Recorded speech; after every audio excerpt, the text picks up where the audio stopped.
Tudo bem, pessoas? Vamos a mais uma aula e o tema agora é Urbanização, Evolução e Conceitos, módulos 3 e 4 da frente 2. Em primeiro lugar, a gente vai falar um pouquinho sobre os tipos de habitat. Temos o habitat rural e o habitat urbano. No meio rural, é normal que o principal meio de vida seja aquele ligado ao setor primário, agricultura, pecuária, pesca, coleta.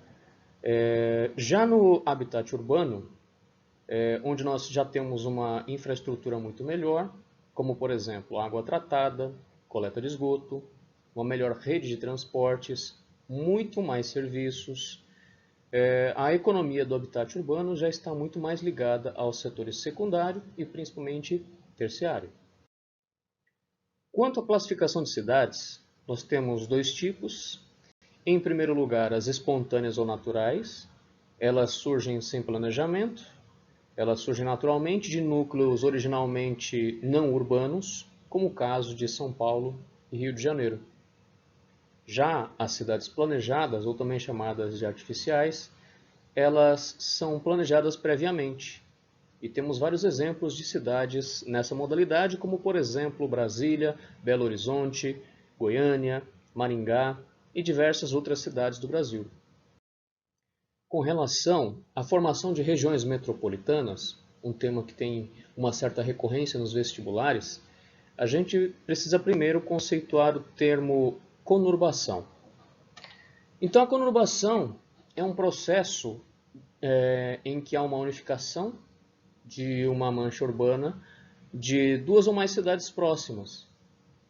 Os seus núcleos urbanos vão crescendo, se juntando, se fundindo, e acaba formando áreas urbanas que ultrapassam o limite de um ou mais municípios.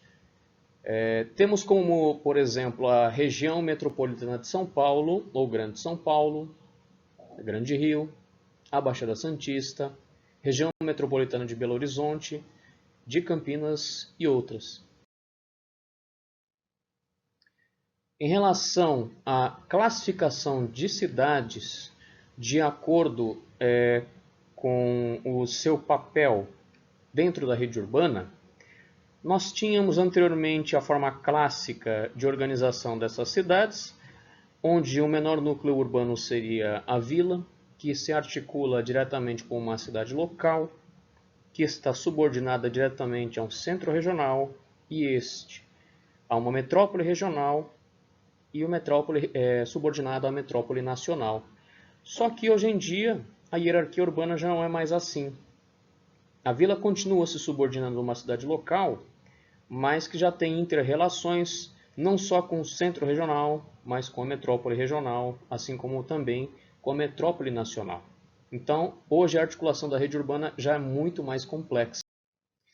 Outro conceito importante é o conceito de megacidade, que também já caiu algumas vezes recentemente em vestibulares, que é simplesmente uma cidade que tem mais de 10 milhões de habitantes. Temos diversos exemplos, como Nova York, Tóquio, Cidade do México, São Paulo, Dhaka, Mumbai, Xangai, Seul, também na Coreia do Sul, Jacarta, na Indonésia e diversas outras cidades. E é claro que a tendência de aumento de megacidades nos próximos anos no planeta deva ser muito maior em países pobres do que em países ricos, uma vez que nos países pobres as taxas de natalidade são bem superiores às taxas de natalidade em países mais ricos. Outro conceito importante seria o conceito de cidade global, e uma cidade global não necessariamente precisa ser uma megacidade, não precisa ter necessariamente mais de 10 milhões de habitantes. Depende apenas do seu grau de polarização, de influência, ultrapassando os limites do próprio país. Nova York, um dos grandes exemplos de cidade global, talvez o maior, mas cidades como, por exemplo, Londres e Paris não têm mais de 10 milhões de habitantes. Mesmo assim, são cidades globais, muito mais globais, inclusive, do que São Paulo, que também é uma cidade global, tem mais de 10 milhões de habitantes, mas um grau de polarização menor do que Londres e Paris. Agora, o conceito que mais vem aparecendo nesses últimos anos dentro da geografia urbana é a gentrificação.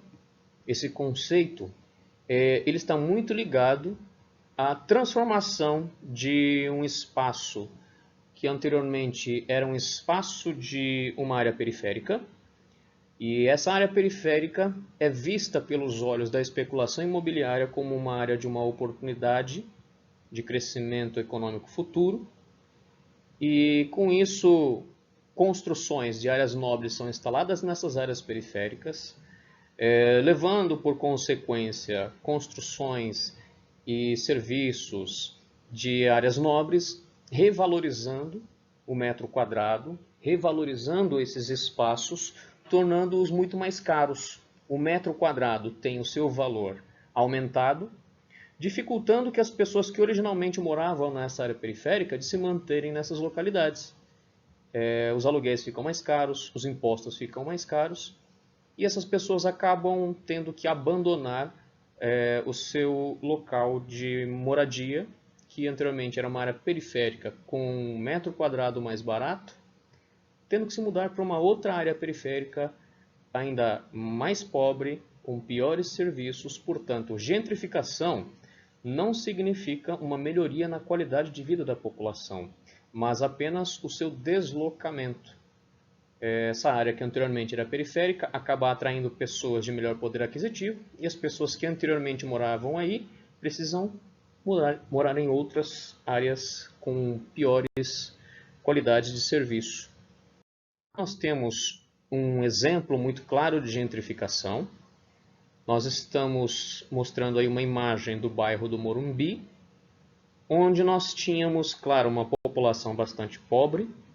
Por exemplo, vemos ao lado esquerdo da imagem a favela de Paraisópolis e apenas um muro separando essas duas realidades. Temos aí uma construção típica de área nobre, onde se percebe inclusive uma piscina em cada andar dessa edificação, desse prédio, áreas de lazer, ocupando praticamente o mesmo espaço, mas é claro que o metro quadrado ficando cada vez mais caro vai dificultar as pessoas dessa própria favela de se manterem nessas localidades, caso serviços de maior valor cheguem nessas áreas, dificultando inclusive o consumo dessas populações.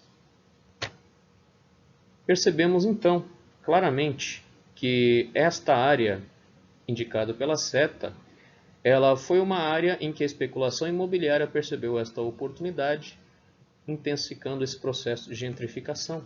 Né? É um condomínio fechado, é um condomínio de alto padrão e numa área anteriormente periférica. Eu espero que essa aula de urbanização tenha ajudado vocês a compreender muito melhor este tema bastante relevante para os principais vestibulares. Bons estudos!